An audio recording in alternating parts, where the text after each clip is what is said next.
नमस्कार मित्रों, Kushwaha boys team में आपका स्वागत है। दोस्तों, आपको जैसा कि याद होगा कि हमने कुछ समय पूर्व एक वीडियो बनाया था जिसमें हमने एक जैन यात्री के यात्रा वृत्तांत से स्पष्ट किया था कि उसने अपने यात्रा वृत्तांत में गौतम बुद्ध द्वारा यज्ञोपवीत धारण करने की बात का उल्लेख किया है। अगर आप सबने यह वीडियो नहीं देखा तो जाकर देख सकते हैं। हमारे इस वीडियो को कुछ दिनों बाद प्रबुद्ध भारत नीला राष्ट्र नामक यूट्यूब चैनल वाले किसी वैज्ञानिक जी ने चुनौती दी और अमेजोन फ्लिपकार्ट पर 1500 रुपये में मिलने वाली आधुनिक मूर्तियों को दिखाकर यह बता दिया कि यह जनेऊ नहीं, कलाकार की कलाकारी है। असल में कलाकार ने यहाँ बुद्ध का वस्त्र पारदर्शी बनाया है। आइए सबसे पहले इन भाई साहब की वैज्ञानिक बातों को सुनते हैं, फिर इस वीडियो में आगे चर्चा करेंगे।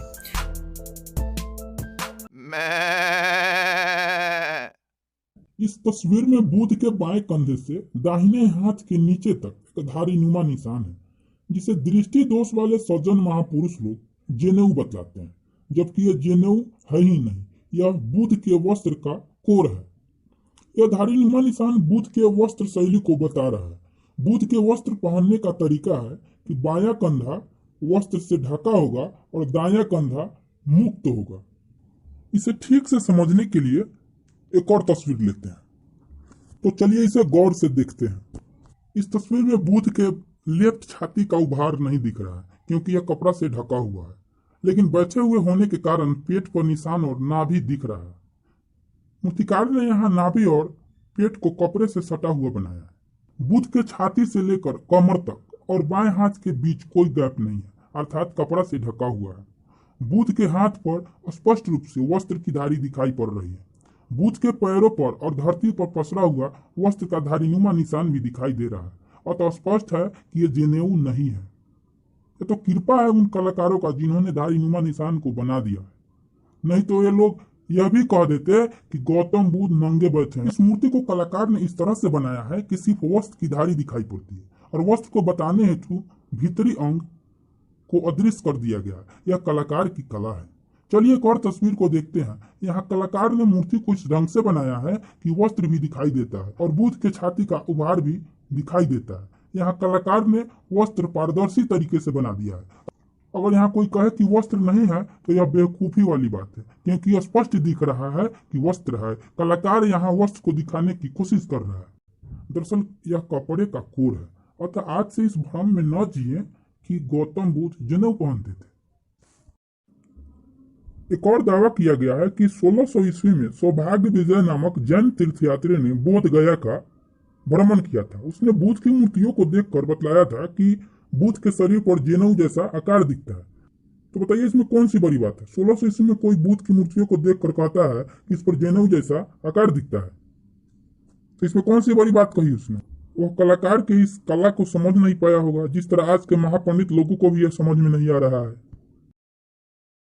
जैसा कि इन्होंने कहा कि बुद्ध की ऐसी मूर्तियां जिनमें जनेऊ होने का भ्रम लगता है, असल में वह कलाकार की कलाकारी है। तो हम थोड़ी देर के लिए मान लेते हैं कि यह प्रबुद्ध भारत वाले वैज्ञानिक जी के अनुसार कलाकार की कलाकारी है। मगर हमने अपनी वीडियो में जिस जैन यात्री की बातों को संदर्भित किया था वह 1600 ईस्वी में गया के भ्रमण पर था और उस दौर में यह मूर्ति और ज्यादा सुरक्षित और व्यवस्थित रूप में रही होगी। उस समय कलाकारों की कलाकारी को और बेहतर ढंग से देखा जा सकता था और उसने वहां देखने के बाद ही यह लिखा कि यह बुद्ध की मूर्तियों में यज्ञोपवीत है और उसने यह भी लिखा कि यह यज्ञोपवीत जनेऊ ही बुद्ध और महावीर की मूर्तियों को आपस में पृथक करते हैं। हालांकि वैज्ञानिक भाई साहब ने इस 1600 ईस्वी के प्रमाण को उस यात्री का भ्रम बताकर कन्नी काट लिया और यज्ञोपवीत को लेकर एक अलग ही गप मार दी कि यज्ञोपवीत का प्रयोग बुद्ध के समय में तो होता ही नहीं था। असल में बुद्ध के बाद मनुवादियों ने बुद्ध के वस्त्र को ही यज्ञोपवीत में बदल दिया और इस बात को साबित करने के लिए इन्होंने एक मनुवादी बाल गंगाधर तिलक का ही रेफरेंस चेप दिया, जिसमें बाल गंगाधर तिलक यह लिखते हैं। एक पुस्तक है दीक्षा की भारतीय परंपराएं। इस पुस्तक के लेखक हैं चंद्रमौली मणि त्रिपाठी। इस पुस्तक के 34वें पेज में लिखा है, लोकमान्य बाल गंगाधर तिलक ने यज्ञोपवीत को प्रजापति के कटी वस्त्र का स्मारक चिन्ह माना है। उनके अनुसार जैसे पारसी अपने हवोमयस्त से मन्युतस्त अर्थात तारा चिन्हांकित उपोषण को परमेश्वर कृत मानते हैं, उसी प्रकार हिंदू भी यज्ञोपवीत को प्रजापति अर्थात सृष्टा का सहज परिधान अथवा वस्त्र मानते हैं। उपवीत का अर्थ है बुना हुआ। इससे लगता है कि यह पहले वस्त्र रहा होगा जो बाद में सूत्र में वस्त्र का प्रतीक बन गया होगा। यहाँ स्पष्ट है कि जेनऊ को भी वस्त्र था। मतलब यहाँ स्पष्ट हो जाता है कि जेनऊ गौतम बुद्ध अर्थात भगवान विष्णु के वस्त्र से ही निकला है। अतः इन्होंने बाल गंगाधर तिलक की बात को आधार बनाकर बुद्ध के वस्त्र को ही यज्ञोपवीत बता दिया और अपना पूरा खीर विज्ञान यूट्यूब पर फैला दिया। तो अब सवाल यह उठता है, क्या वास्तव में बुद्ध के समय यज्ञोपवीत का प्रयोग होता था या नहीं? तो इस बात की सत्यता को जांचने के लिए हम आपको अब जो प्रमाण देने वाले हैं वह बौद्ध ग्रंथों का ही है, जिससे स्पष्ट हो जाएगा कि बुद्ध के समय यज्ञोपवीत का प्रयोग होता था। बौद्ध ग्रंथ संयुक्त निकाय त्रिपिटक के जटिल सूत्र में कौशल राजा प्रसेनजित और भगवान बुद्ध के बीच 7 जटिलों को लेकर संवाद हुआ है, जिसके बाद गौतम बुद्ध ने यह गाथा कही कि मनुष्य ऊपरी रंग रूप से नहीं जाना जा सकता। यहाँ पर आपको एक चीज बता दें कि जाटिलों से तात्पर्य जटाधारी तपस्वियों से है। यहाँ एक बात और ध्यान देने योग्य है कि इस संवाद में बुद्ध राजा प्रसेनजित को इन जाटिलों को काशी का चंदन, भस्म, भभूत लगाया हुआ बता रहे हैं। तो जैसा कि इन खीरज्ञानी वैज्ञानिक भाई साहब ने कहा कि बुद्ध के समय कोई वैदिक परंपरा नहीं थी, तो सवाल यह उठता है कि यह काशी के चंदन, भस्म, भभूत लगाए हुए जाटिल कौन थे फिर? कम से कम बौद्ध तो यह सब नहीं लगाते, जैन भी यह सब नहीं लगाते, यहाँ तक कि आजीवक भी यह सब नहीं लगाते। तो काशी के जिन जाटिलों की बात की जा रही है वो कौन थे? चंदन, भस्म, भभूत आज भी हिंदू सन्यासी ही लगाते हैं जो परंपरागत रूप से भगवान शिव के उपासक होते हैं। भगवान शिव के भक्तों में जटा रखने एवं शरीर में भस्म, चंदन, भभूत लगाने की परंपरा होती है। अतः इस संवाद से यह बात साबित होती है कि बुद्ध के समय भी बुद्ध मत के इतर मत एवं संप्रदाय अस्तित्व में थे, जिनका बुद्ध के मत से कोई लेना देना नहीं था। अतः खीर ज्ञानियों द्वारा यह कहना कि बुद्ध के समय सब बौद्ध ही बौद्ध थे, उनकी अज्ञानता और पीपल ज्ञान की विकलांगता दोनों को दर्शाता है। इसी प्रकार संयुक्त निकाय के ही ब्राह्मण संयुक्त के सुंदरिक सूत्र के अनुसार बुद्ध जब सुंदरिक भारद्वाज से मिलते हैं तो उन्हें यज्ञ की दीक्षा देते हुए कहते हैं,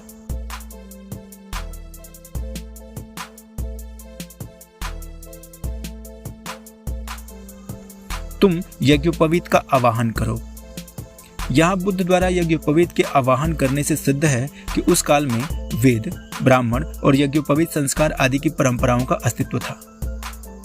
इस प्रमाण को देखने के बाद हो सकता है कुछ खीरज्ञानी संयुक्त निकाय को भी ब्राह्मणों की मिलावट बताकर अपने खीर विज्ञान को जीवित रखने का प्रयास करें।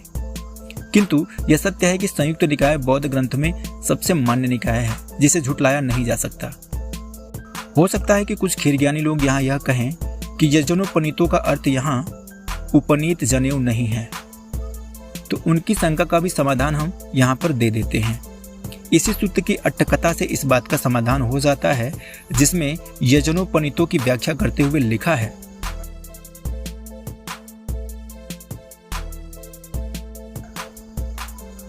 यहाँ इसका अर्थ है यज्ञ का उपनीत और यज्ञ दीक्षा में दिया जाने वाला अथवा यज्ञाधिकारी के लिए किया जाने वाला संस्कार।